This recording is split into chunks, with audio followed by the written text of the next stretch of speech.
wildfires in the Amazon rainforest. He's also accepted Chile's offer of 4 aircraft to help combat the fires. However, Bolsonaro hasn't changed his mind about the offer of $20 million in aid from the G7 nations. There are now over 80,000 fires burning in the world's largest tropical rainforest.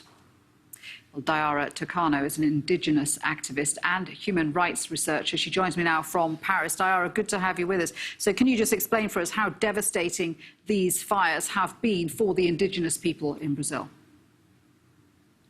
This fire has no precedent. Each year the fire is growing. And in this dry season, actually now we are in the dry season. The fire began in the border of agribusiness. It's the big landowners that have started the fire to prepare for planting or something, and it has go out of control.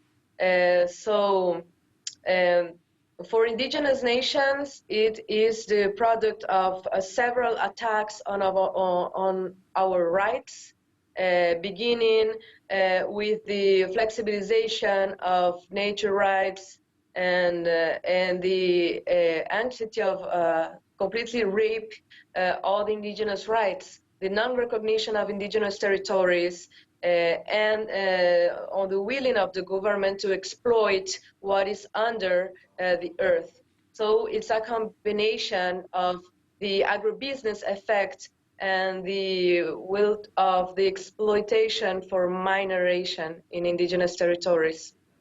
There are several are burning right now. Sorry to interrupt you, Daiara. I wanted to know what your view is on how committed the government of Brazil is, and in particular President Bolsonaro, in protecting the rainforest and protecting the indigenous people.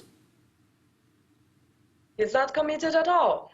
He had already very violent speech against indigenous rights since his campaign, and now he's just accomplishing what he promised before.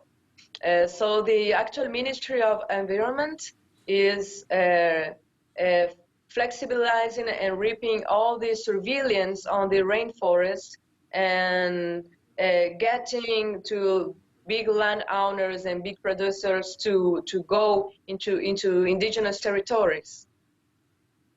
Scientists are saying that the environmental damage in Brazil could have gone too far. It may be too late to try and reverse the damage. What are your thoughts on that?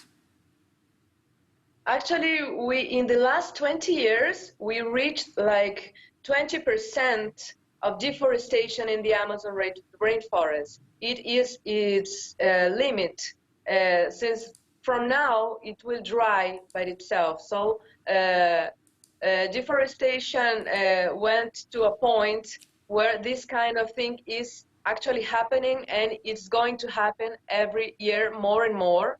It's out of control. Brazil has no infrastructure. There are not enough planes or helicopters or firemen to fight this kind of event.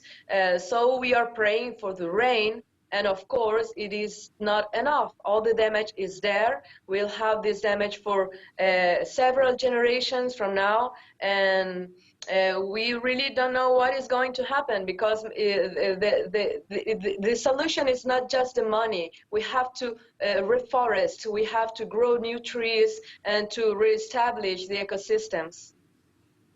Daiara, thank you very much indeed for putting that into perspective for us. Daiara Tukano there.